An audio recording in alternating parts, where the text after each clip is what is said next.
Hi, I just wanted to do a quick review of this Fitu tire inflator. It's a cordless model I bought from Temu for less than $20.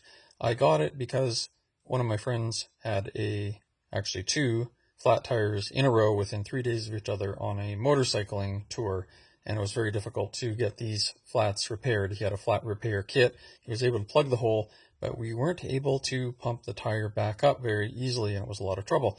So I saw this, and it's like, well, why not? I could throw this in my kit bag. It's not too big, and I would have a tire compressor in case I really needed one on tour.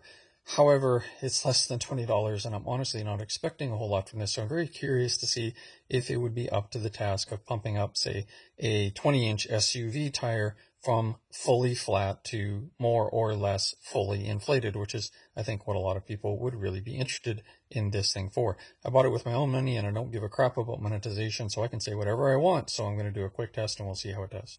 So, quick note before I begin, I apologize for any focusing issues and any background noise. I'm not a fancy YouTuber. I'm just a guy shooting this in his garage on his phone, but I guess this is how everybody wants to get information these days, so why not? So I should point out a few things. First of all is that I don't believe any of the claims about battery capacity or overall power or inflation speed 2 times, 3 times, 4 times on any of these models. I'm only interested to see in what can really do.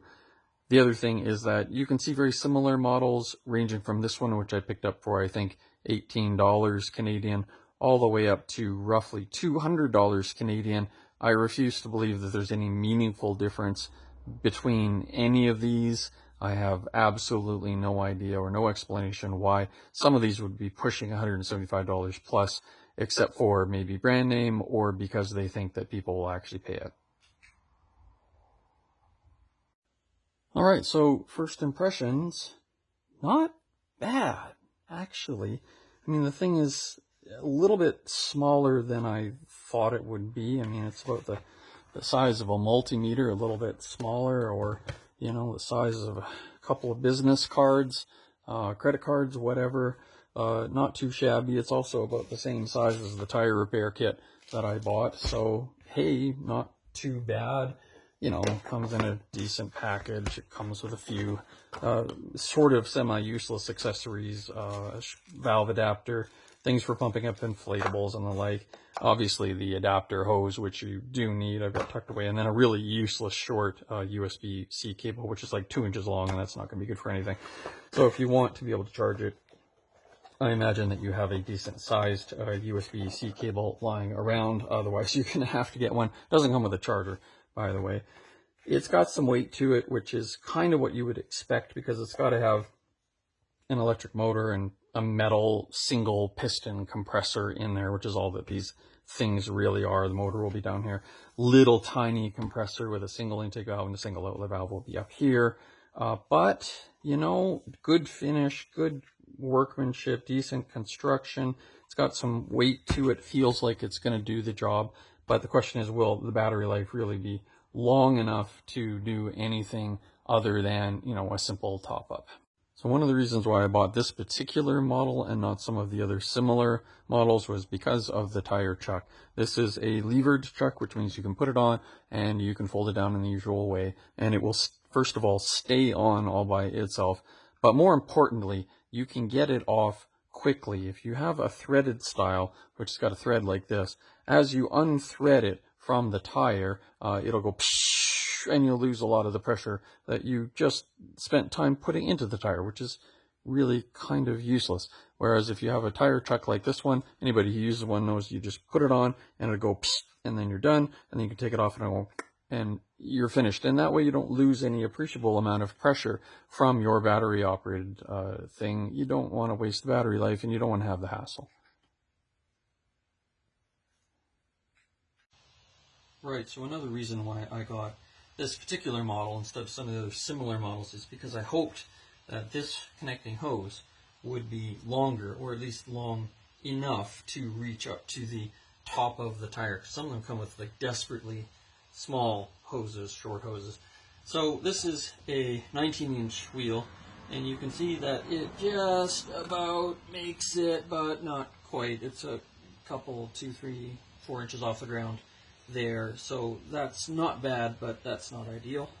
And this is a 20-inch SUV tire, so 235/55 R20s, so fairly chunky. And again, you can see it's not much worse than the sedan tire, but it's still a couple inches higher, maybe off the ground than it would. So this hose, unfortunately, is not enough to reach all the way. Of course, the compressor can just sit here, but it's going to vibrate, it's going to bang against the wheel. I don't particularly love that, but I guess if I was in a pinch, I'd either find something to put underneath it, or I'd find something to put between the compressor and the wheel so it's not bashing up my rims quite so badly. Of course, if the valve is not right at the top, it does have more than sufficient length to be able to make it work. And here it is on a, I guess would be a typical motorcycle tire. I don't know, not up on my motorcycle tire sizes, but you can see that it pretty much reaches to the top accessible part of the tire, but it is hanging off still a little bit.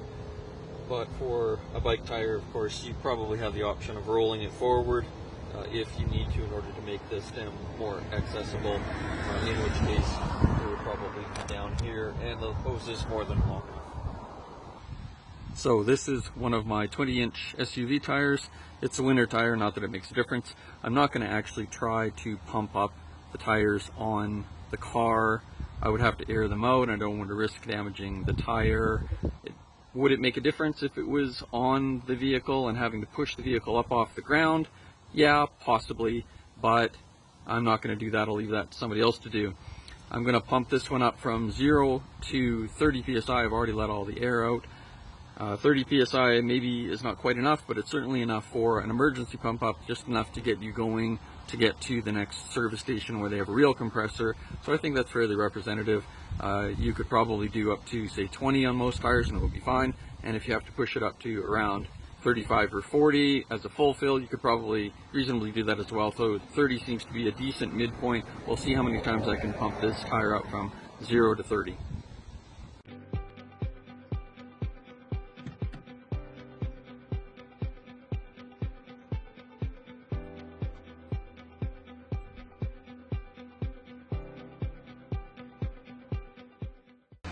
So during that time lapse, I guess you couldn't see the display very well, sorry about that, but it stopped at 30 psi just like it should. Now how accurate is it? Well, sorry for this being upside down, but it's about 3 psi over 33.6. This is a highly accurate certified gauge, so I know the gauge is right. So it's a bit off, but honestly I'd rather it be a little bit high than a little bit low. It's easier to correct, for one thing. It's easier to let air out than it is to put air back in. The compressor did not shut off at any point during that, so I didn't time it. It was less than 10 minutes. I expected it to keep going, and it did. So we'll give it another go and see if it can do a second tire to 30 psi again.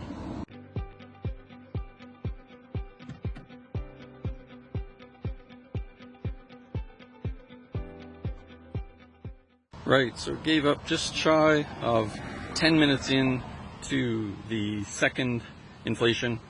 It got to just shy of 24 psi. So hey, not bad. 24 psi. That's enough to get you going. I was hoping really hard that it would do 2 full 20-inch SUV tires on a single charge, because that would be pretty much enough for any situation. Even if you ended up getting a bad patch and wasting some of the charge, then it would still be alright. But it didn't quite make it, but still better than I expected it to be. So what's the verdict? Well, for 20 bucks, hell yeah. I mean, if you're responsible for maintaining a vehicle, or maybe if you're in an apartment or some other place where you don't have a garage to store a regular compressor, maybe you just can't even afford a regular compressor because they start at like, what, $100 plus, 150 bucks for the cheapest one, all the way up. This thing for 20 bucks could just be the ticket, if that's what you're looking for. $177? No way. But $20, you'll get 1.5 full-size 20-inch tires.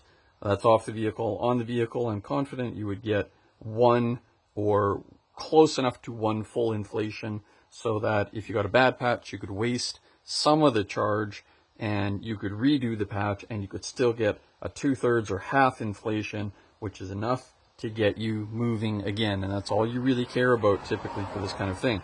And that's on a 20-inch tire.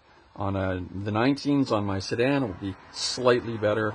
On a motorcycle, that would be way better, obviously. On a bicycle, geez, you could do a whole slew of them, probably.